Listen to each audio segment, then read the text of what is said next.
Hi students, welcome to KC Botany. நம்ம கமெண்ட்ல பார்த்தீங்கன்னா 11th and 12th students 11th ஸ்டூடெண்ட்ஸோட 12th students வந்து நிறைய கமெண்ட் பண்ணியிருந்தாங்க. என்ன அப்படின்னு சொல்லி பார்த்தீங்கன்னா ஸ்கூலுக்கு வந்து போகணுமா, எங்களுக்கு வந்து எக்ஸாம்ஸ் எல்லாமே கம்ப்ளீட் ஆகிடுச்சு, அதாவது ப்ராக்டிக்கல் எக்ஸாம்ஸ் வந்து கம்ப்ளீட் ஆகிடுச்சு, நான் வந்து ஸ்கூலுக்கு போகணுமா அப்படின்னு சொல்லிட்டு கேட்டிருந்தாங்க. ஸ்கூல் போயிட்டு படிக்கலாமா அல்லது வீட்டிலேருந்து படிக்கலாமா அப்படின்னு சொல்லிட்டு.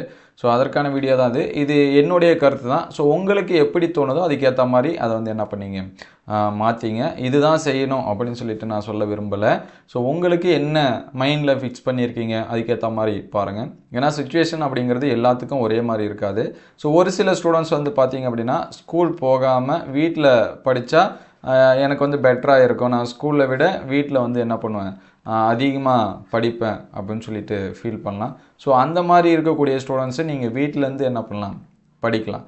இல்லை சார் எனக்கு வந்து வீட்டில் இருந்தால் படிக்கவே முடியாது, நான் ஸ்கூலுக்கு போனாவது கொஞ்சம் படிப்பேன். ஏன்னா நிறையா ஸ்டூடெண்ட்ஸ் பார்த்தீங்கன்னா வீட்டில் படிக்கிறேன்னு சொல்லிட்டு வீட்டில் படிக்கிறதே கிடையாது. ஃபுல் டே பார்த்தீங்கன்னா மொபைல் டிவி இதெல்லாமே பார்த்துட்டு சாப்பிட்டு தூங்கிடுவாங்க. அதுதான் நடக்கும். நீங்கள் நாளைக்கு கூட இதை வந்து செக் பண்ணி பார்க்கலாம். இன்றைக்கி கூட நடந்திருக்கும் ஸ்கூல் இல்லாத ஸ்டூடெண்ட்ஸ்க்கு எல்லாமே.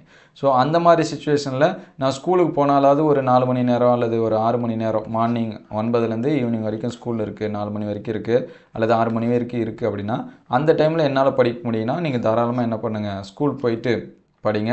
இல்லை சார் ஸ்கூல் போனால் படிக்க முடியாது, நான் வீட்டில் இருந்தால் தான் படிப்பேன் அப்படின்னா நீங்கள் வீட்டிலேருந்து என்ன பண்ணுங்கள் படிங்க. சரிங்களா?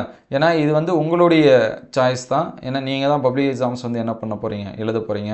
இன்னும் ஒரு சில ஸ்டூடெண்ட்ஸ் வந்து சொல்லியிருந்தாங்க, எங்களுக்கு வந்து பார்த்தீங்கன்னா எக்ஸாம்ஸ் எல்லாமே கண்டக்ட் பண்ணிகிட்ருக்காங்க, அந்த எக்ஸாம் உங்களுக்கு வந்து ஹெல்ப்ஃபுல்லாக இருக்கும் அப்படின்னு நினச்சிங்கன்னா நீங்கள் தாராளமாக போயிட்டு என்ன பண்ணுங்கள், எழுதிட்டு வாங்க. அல்லது அந்த கொஷின் பேப்பர்ஸை வாங்கி அந்த டெஸ்ட்டை வீட்டிலேருந்து கூட நீங்கள் என்ன பண்ணலாம், எழுதி பார்க்கலாம். ஸோ ஒரு சில ஸ்கூலில் பார்த்தீங்கன்னா லாஸ்ட்டு 5 days அண்ட் 10 days பார்த்தீங்கன்னா ஸ்டடி ஹாலிடே இந்த மாதிரி கொடுப்பாங்க. இல்லை ஒரு சில ஸ்கூலில் லாஸ்ட் வரைக்கும் பார்த்தீங்கன்னா ஸ்கூலுக்கு வர சொல்லுவாங்க. சரிங்களா? இன்பிட்வீன் எக்ஸாம் கேப்பில் பார்த்தீங்கன்னா ஹாலிடே இந்த மாதிரி இருக்கும். ஒவ்வொரு சப்ஜெக்ட்டுக்கு 4 நாள் அல்லது 6 நாள் இந்த மாதிரி இருக்கும். ஸோ அந்த மாதிரி டைமில் கூட ஸ்கூலுக்கு வர சொல்லுவாங்க. என்ன ரீசன்னா நம்ம வீட்டிலேருந்து 90% எனக்கு தெரிஞ்சு ஸோ 90% அளவுக்கு பார்த்தீங்கன்னா யாரும் என்ன பண்ணுறது கிடையாது, படிக்கிறது கிடையாது. வீட்டிலேருந்து படிக்கணும் அப்படிங்கிறது ரொம்ப ரொம்ப கம்மி. ஸ்கூல் போனால் கூட கொஞ்சம் படிப்பாங்க. ஸோ ஒரு சில ஸ்டூடெண்ட்ஸ் வந்து அது வந்து ஆப்போசிட்டாக மாறும். 50% இருக்கும் ஒரு சில ஸ்டூடெண்ட்ஸ்க்கு. ஓகே, வீட்டில் இருந்தாலும் அதே தான் படிப்போம், ஸ்கூலில் இருந்தாலும் அதே தான் படிப்போம் அப்படிங்கிற ஒரு சில ஸ்டூடெண்ட்ஸ் இருக்கும். ஒரு சில ஸ்டூடெண்ட்ஸ் பார்த்தீங்கன்னா நான் வீட்டில் இருந்தால் 90% படிப்பேன், ஸ்கூலுக்கு போனால் 10% தான் எனக்கு வந்து வேஸ்ட் ஆகிடும் அப்படின்னா நீங்கள் வீட்டிலேருந்தே என்ன பண்ணுங்கள், தாராளமாக படிங்க.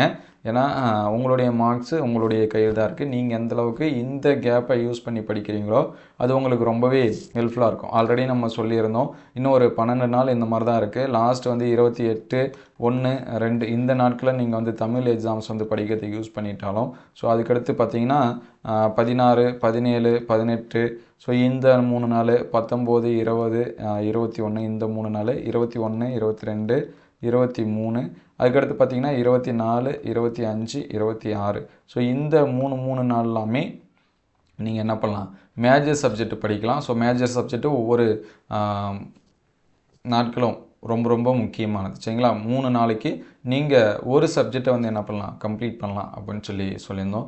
ஸோ அட்டண்டன்ஸ் எல்லாமே போடுவாங்க. இன்னும் நிறைய பேர் ஆன்லைனில் அட்டண்டன்ஸ் எல்லாமே போடுவாங்களா அப்படின்னு சொல்லி கேட்டிருந்தாங்க. ஆன்லைனில் எப்பவும் போல் ஆன்லைனில் ஸ்கூல் அட்டண்டன்ஸ் இருந்தாலும் போட தான் செய்வாங்க. ஸோ உங்களுக்கு அட்டண்டன்ஸ் இதெல்லாமே ஃபுல்லாக இருக்கணும்னு நினைக்கிறீங்க, இல்லை வந்து அது எல்லாமே எந்த ஒரு இது இல்லாமல் இருக்குன்னு நினைக்கிறீங்கன்னா நீங்கள் ஸ்கூலுக்கு போங்க. இல்லை நான் வந்து வீட்டிலேருந்தே படிக்கிறேன் அப்படின்னாலும் வீட்டிலேருந்தே படிங்க. ஒரு சில பேர் வந்து ஆஃப் டெஸ்ட்லாம் எங்களுக்கு வைக்கிறாங்க.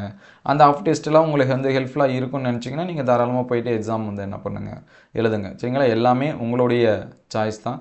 ஸோ எது பெட்டராக இருக்கும் அப்படின்னு சொல்லிட்டு பாருங்கள். ஸோ டைமை வந்து என்ன பண்ணாதீங்க, வேஸ்ட் பண்ணாங்க. சரிங்களா? இது வரைக்கும் நிறையா டைம் நம்ம வந்து என்ன பண்ணிட்டோம், வேஸ்ட் பண்ணிட்டோம். ஸோ மிட் டேர்மில் ஆரம்பித்து குவார்ட்டர்லி படிக்க சொல்லியிருப்பாங்க, அதுக்கடுத்து பார்த்தீங்கன்னா செகண்ட் மிட் டேர்ம், அதுக்கடுத்து பார்த்தீங்கன்னா weekly test, monthly test, half yearly revision, இந்த மாதிரி எல்லா டைமிங்கையும் நம்ம என்ன பண்ணிட்டோம், வேஸ்ட் பண்ணிட்டோம். ஸோ ஃபைனலாக இருக்கக்கூடிய இந்த டைமும் நம்ம வந்து வேஸ்ட் பண்ணாமல் படிக்கணும். ஸோ நிறைய ஸ்டூடெண்ட்ஸ்க்கு வந்து பார்த்திங்கன்னா நம்ம ப்ராக்டிக்கலில் எக்ஸ்டர்னல் டியூட்டி இதெல்லாமே போட்டிருந்தோம், தெரிஞ்ச கொஷனுக்கு ஆன்சர்ஸ் வந்து சொல்ல தயங்குறாங்க. அது என்ன ரீசன்னு தெரியல. எக்கனாமிக் இம்பார்ட்டன்ஸ் நம்ம எல்லாமே எழுதியிருப்போம், பயாலஜியில் பார்த்திங்கன்னா எழுதியிருப்போம். ஸோ அந்த வாழையோட யூஸஸ் சொல்லுங்கள், ஹென்னா பவுடரோட யூஸஸ் சொல்லுங்கள் அப்படின்னா பார்க்குறாங்க அது இன்னும் புதுசாக படிக்கிற மாதிரி. அது எல்லாமே நம்ம ஆல்ரெடி என்ன தான் படித்தது தான். ஸோ படித்த கொஷினை எல்லாம் ரிவைஸ் பண்ணுங்கள். ஆல்ரெடி பப்ளிக் எக்ஸாம்ஸ்க்கு எல்லா இம்பார்ட்டன்ட் கொஷினும் என்ன பண்ணியாச்சு, அப்லோட் பண்ணியாச்சு. ஸோ அது எல்லாமே வீடியோ அண்ட் பிளேலிஸ்ட்டில் பார்த்தீங்கன்னா பப்ளிக் இம்பார்ட்டன்ட் கொஸ்டின் இருக்கும். அதை வந்து செக் பண்ணி பாருங்கள்.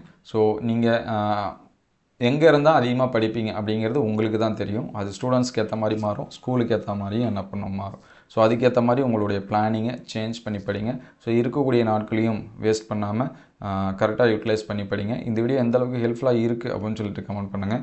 ஸோ இதை தாண்டி உங்களுக்கு ஏதாவது டவுட் இருந்துச்சுன்னா அதையும் கமெண்ட் பண்ணுங்கள். ஏன்னா முடிவு எடுக்கிற இடத்துல நீங்கள் தான் இருக்கீங்க. நம்ம வந்து சஜஷன் தான் சொல்ல முடியும். இந்த மாதிரிலாம் இருக்குது. ஸோ இதெல்லாமே எது உங்களுக்கு பெட்டராக தோணுதோ அதை முடிவு பண்ணுங்கள் அப்படின்னு சொல்லிட்டு. ஸோ அதனால் உங்களுக்கு எது பெட்டராக தோணுதோ அதை வந்து டிசைட் பண்ணி படிக்க ஸ்டார்ட் பண்ணுங்கள். தேங்க்யூ ஃபார் வாட்சிங்.